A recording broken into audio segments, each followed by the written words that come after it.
All right, it's not exactly a YouTube edition of Whitey's World. This is an impromptu edition. Ryan White, the Manitoba Moose, longtime NHL pro, has launched his own YouTube show. That's the theme song. Whitey, you're on the line. How's it going, my friend? Going great. Thanks for having me, man. It's good to be back. First and foremost, I guess we should pimp out your crew because we don't want them suing us for playing your exclusive music and your content from the YouTube channel. So who's helping you out with this endeavor? Well, it all started with a buddy of mine, actually my best man at my wedding, Jeremy Champagne, a.k.a. Shammy. Graduated from U of A a couple years ago, and he's been kind of floating in my head during last season mostly. So it's not just an overnight thing. We've kind of passed it around and just trying to kind of, bring hockey to another, level for people around Manitoba. And we actually reached out to a guy that we both went to high school with, who's a local musician. He kind of passed it on to another guy who's kind of taken off here in Brandon, Matt Corey. And we kind of, got on with him and got him playing our music. And he's a great local rocker. And he's been kind of adding a little bit of flavor to the channel, which has been great. And things have been going pretty good so far. Now, so far from what I can tell, checking out the episodes, your guest every week is Ryan White. So you're the interviewer, you're the interviewee, you do it all. Should I just sit back and let you talk to yourself for the next 10 minutes? Well, I don't want to be taking anyone's job, but, I think for myself, we did a few of them, like kind of getting going, and we just couldn't really find out the right recipe for us, and this kind of just came to fruition. And so far, it's working right now. We're hoping we can get Whitey interviewing a few ex-players and teammates, and kind of grow the show. But we wanted to kind of get something out there when hockey was coming back out, and we're all excited to have the game back, and we just want to be a part of it. So it's been special here, kind of getting going, and we don't really know where it's going to take us, but we're having a lot of fun with it. So many teammates you've had throughout your career and guys you grew up playing, with, playing against, battling in the corners, dropping the mitts, doing it all, the aggressive style that you play. You got lots of love for the local boys, the Brandon-based, the Westman area boys throughout the show. Yeah, and that's kind of the basis behind it. We grew up with CKX in Brandon, and, being a local kid, having some exposure myself, being on there. Just with the way the internet's going and TV's kind of fading out, we wanted to try to bring something to Brandon to, expose a lot of these players. I think there's a great group of, obviously pro players coming out of Brandon, Westman area, and not to mention the kids coming up. And, we just thought it was an avenue we could kind of highlight some of these guys and give them some love that we think they deserve. And along the way, hopefully get some of these young kids who are, out on the ice with us and, the next group of Brandon, Manitoba kids in the Westman area to kind of, get some exposure around the hockey world. And at the same time, maybe get some of these pros who have been around the world and who are continually playing and, ripping up leagues around the world that we'd like to, showcase a little bit that to the Brandon kid and the Manitoba kid who could, hopefully dream big and get himself playing hockey somewhere someday. I was one of those dorks from CKX who was asking you the questions when you were 12, don't you, Whitey? Yeah, I do. Actually, I have some footage. I've been going back to a lot of my footage as a kid. My grandpa was big into my hockey career and kept a lot of, interviews with mine as a kid and stuff. And I got all kinds of newspaper clippings. And, we missed that in Brandon. We missed that local, hockey talk. And we missed that local, exposure for these guys. It was big for me growing up, believing in myself to become a professional hockey player, and that starts in the local area, and I think that's kind of the goal here. You're talking to yourself at Clear Lake. I was waiting for, Daryl Olszewski to kind of walk in through the background, maybe cast a line out, try to catch something.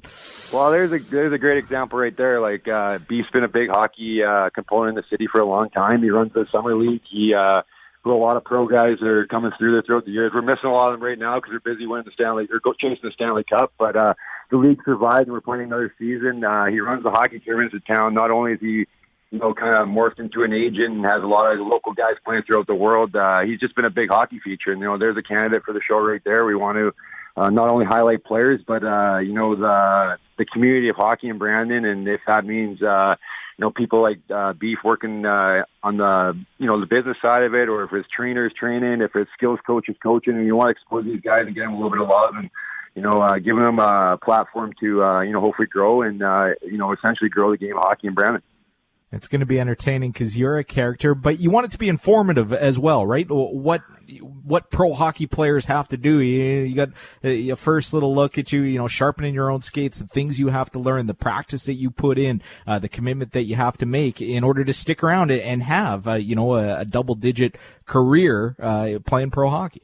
Absolutely. I think, the next few episodes we're coming out, obviously we're trying to kind of jump on the hockey train here and, follow along with the NHL a little bit and go that route. But at the same time, we're going to have some footage of, me training some guys I've trained with at the gym here, my trainers, we're going to be open about it. I've had lots of injuries in my career. I've had to rehab tons of injuries. I've been dealing with 2 herniated discs the last couple of seasons, and I'm going to show you exactly how I'm getting better and how I'm feeling better and what my trainer is doing to help me. And not only for myself, but for everyone else out there watching that, when they come into these bumps in the road, not just to pack up and quit. That's what it's all about. To me, the big thing, I think, for lasting a couple, 10-plus seasons pro is, never quitting and never saying die and just letting everyone else kind of quit right in front of your eyes. So I think for me, it's about just, continuing to be a part of the game. And right now, I can't go to work with the American Hockey League being out. So, we just want to find a way to stay a part of the game and keep giving back to the community that given so much to me. Fingers crossed that things get going in December for the AHL and we get Manitoba Moose and hopefully yourself back, into the arena at the very least. We can't get fans in. We know the situation that everybody's in, but fingers crossed we can get back at it. Ryan White from Brandon, check out Whitey's World on YouTube, joining us today on TSN 1290. Speaking of the Moose, everybody talking about Jansen Harkins and his rise to prominence and his ability to contribute at the NHL level and step in when they obviously are facing some serious injuries in a qualification round, best of 5 series. Whitey, what did you see from this guy? Is he, a guy that I think you have a lot in common with, right? Paul Maurice calls him a self-made pro. Yeah. There's some great stories about Jansen Harkins. When I got in the organization a year ago, he was maybe our third-line center most nights. He wasn't getting a lot of love. He wasn't playing on the power play at the start of the season. The year before, he was in the East Coast League. He had to really climb his way out of, really realistic a whole. I don't think a lot of pros understand when you come on a junior and you're a great player, everything's not just given to you. You have to earn this. You have to prove to this coach that you're doing all the things every day that he's going to be wanting to put you in the situation to help him win and help him succeed. And I think over the course of the 2 years that I was there, I watched Harkey just become, basically a man. You go from being in the bottom of the gutter and being in the East Coast and worrying about your career to climbing his way up the ladder. There's a point in time when we started the season 1-6, 1-7 maybe. There's a night when Jansen Harkins in the room and he's not feeling very good about himself and he's worried about his career and things are not looking very good. And we fast forward here a couple months later and the confidence he's playing with, the way he's skating out there, I think a testament to him is just believing in himself and, not letting these outside noises keep bringing you down. He could have easily walked away from the game being in the East Coast League 2 years ago. And to continue to put in the work, continue to believe himself. At one point last year, he was unstoppable in the American League, and, that's what you got to do to climb your way up there. And as Paul Maurice keeps saying, he can't not play him. So that's what you got to do as a young player, and it's great to see. I think it's really going to drive a couple of other guys in the lineup to, tighten up and really start pulling their weight a little bit more as well. Well, and that's why, organizations bring in players like you, right? Guys who have been there, you've been to the top of the mountain, you played in the show, you've been to the bottom, you dug yourself out, you've worked back from injuries, you bring a lot of experience. Do you like having that role now as kind of the elder statesman and a guy who can help some of these young top prospects along? Because you learn those lessons the hard way, right? Absolutely. I mean, that's part of why I'm comfortable being on the camera now. When I played in Montreal, we were on 24/7 CH 2 years in a row, and things weren't going very good for me. I was getting run through the mud. I was taking bad penalties. I was costing my team. My coach wasn't very happy with me, and he let everyone in that community know about it. And it was tough as a young kid, trying to make your way in the NHL. And for me, I was always just trying to work hard and compete and do anything I could to get in there. And sometimes, maybe a little bit, too rambunctious and a little bit too over the line, and it cost me. And I think, coming full circle, my first year back in the American League down in Iowa and San Diego, I was butthurt being back in the minors. I couldn't believe I was back down there, and it's tough to play that way. And I think just getting to the Moose and, Pazzi just putting me in a situation where I can be that older guy, and guys looked at me, and he always almost puts me up on a pedestal to, hey guys, look at this. Whitey's been there. And if anyone knows me, like, I'm not the best player in the world. I've never been the best player in the world. But what has got me there has been attributes that anyone could obtain. And I think when I'm being rewarded, it runs through the team like wildfire. And the guy who has all the skill in the world, like Jansen Harkins, can see exactly what I'm going through to get there. And he knows it's obtainable. And his skill is going to take over. And that's essentially what these coaches are trying to teach him. And for me, it's been great because this made me fall in love with the game all over again, just in a different capacity. And it's making me want to continue to play. Like, I really miss the game right now. I'm being away from the rink. I know my family misses it. And, we're just happy it's back and hoping for good things to come in the future. Yeah, you wait for 4 months, Jets get back into it, and then you get, Laine's out, Scheifele's out, Appleton's out, Perreault's out, Tucker Pullman's got, basketball growing out of the side of his face, and he's leaking like a fountain. It's been a real tough go for this Winnipeg Jets team so far. They're not out of it. You win one more game, and then you got a one-game winner-take-all. So you like to think that you can have the positivity to find a way against Calgary. They're a good team, and they're playing well. When you have that many injuries to key players, what emanates through the dressing room and within the group? Well, I think, you get the one win with a couple guys out. You didn't get to what you wanted last night. There was a war out there last night. Like you said, Tucker Pullman is leaving the rink with a basketball coming out of his face, coming back in the game. Those are the things that build culture in your team. If they don't win this series, these guys are going to remember that going forward. They're going to remember what it takes to win the playoffs. And, there's going to be some guys coming up this lineup here. There's huge opportunity. Of course, there's Mark Scheifele out. But at the same time, Jansen Harkins has been a first line center in his career before. He can jump in there and take over that role. He might not be Mark Scheifele. He might not play the same game, but there's opportunity to be had there. And I think that spreads throughout your team. When you got a goaltender like Hellebuck and the way he can take over a game, he needs to steal one here for them next night and give the guys a little bit of confidence. And anything can happen in Game 5. You buy yourself a little time, get some guys back. By no means I think you're out of it. If I'm on that team, I'm smelling opportunity all over the place. So these guys, they're going to be chomping at the bit kind of take over some of those spots. And hopefully, I know there's Jack Roskowitz been hungry there the last couple of years where he can be a guy to step up for him. The captain's been playing hard for him, leading by example. He's bound to break through. They're a good team. Kopp's playing good for him. I think they're going to find a way to win this next one, and then hopefully we'll see what happens in Game 5.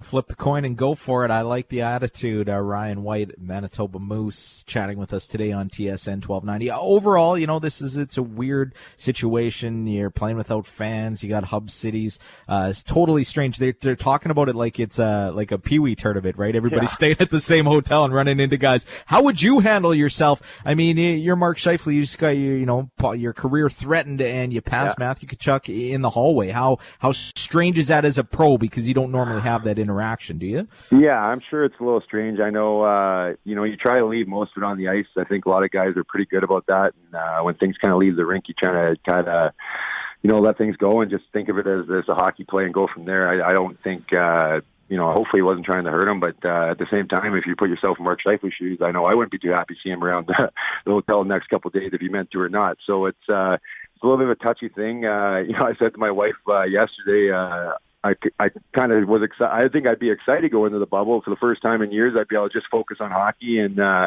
just be a kid again. But, she didn't like that too much. So I got to be a father, I guess, outside of it too. So I think guys are probably a little bit torn both sides of it, missing their families. And, hockey could be getting a little surly if they stay in there long enough. But, I think it'd be a cool experience. Guys just got to embrace it and try to have fun with it. It's an opportunity to, win a Stanley Cup, and I know as a player and anyone there on the game, you don't just pass those up.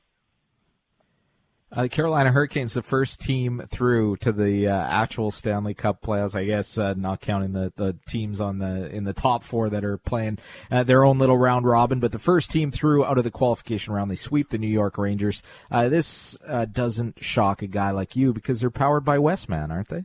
Yeah, they are. We got a lot of connections there. Obviously, Stanley Cup champion Joel Edmondson brings a pedigree to the team, and we got Strathcore's Morgan Geekie, probably the hottest Manitoban around in the last 6 months. So.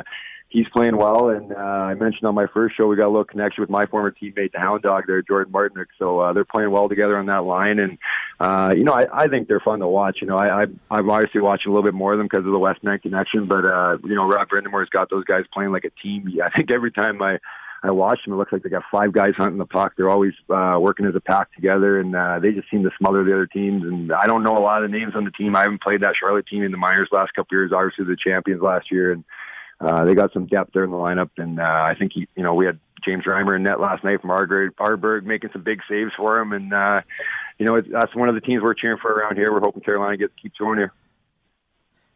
Their role and anybody else, what have you seen from the tournament, and who do you like? Yeah, I like them a lot. I don't know how deep the Rangers were. They didn't have, I liked having Brendan Lemieux in there a little last night for him. He brought a little bit more grit to the game, but, I'm not sure how much the Rangers were really a test for him. I think, it's so weird right now because half these teams have offloaded at the deadline and now they're back at the tournament.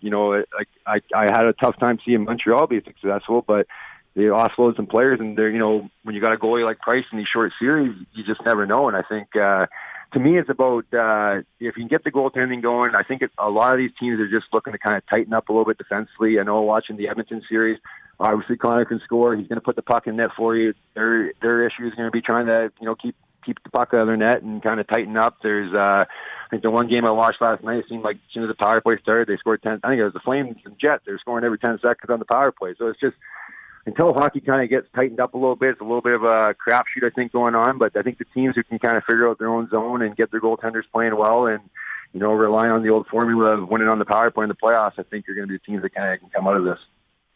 Looking forward to it, and looking forward to the next edition of Whitey's World. Ryan White, thanks for joining us today. Appreciate it, man. Thanks, Kevin. Appreciate you having me on. He's going to take my job very soon. Ryan White, Manitoba. He's still got hockey to play for the Manitoba Moose. The American Hockey League gets back going. At least we have our fingers crossed. He is repping Brandon, Manitoba, and happy to support the guys he's grown up playing with, playing against, and gives you a view inside of what it's like to be a professional hockey player during a global pandemic when you're shut down and can't get on the ice as much as you would like, and gets lots of insight, lots of stories about guys that he's played with, guys that he's played against, and what he's seeing as observations as the NHL pushes forward through their Stanley Cup playoffs in unprecedented times. Ryan White, good guy all around, joining us today on the Donvito Roundtable. We'll reset, still have some Dallas Stars talk ahead, and we'll update you on that Panthers-Islanders game as well. Stay with us. You're listening to TSN Radio 1290.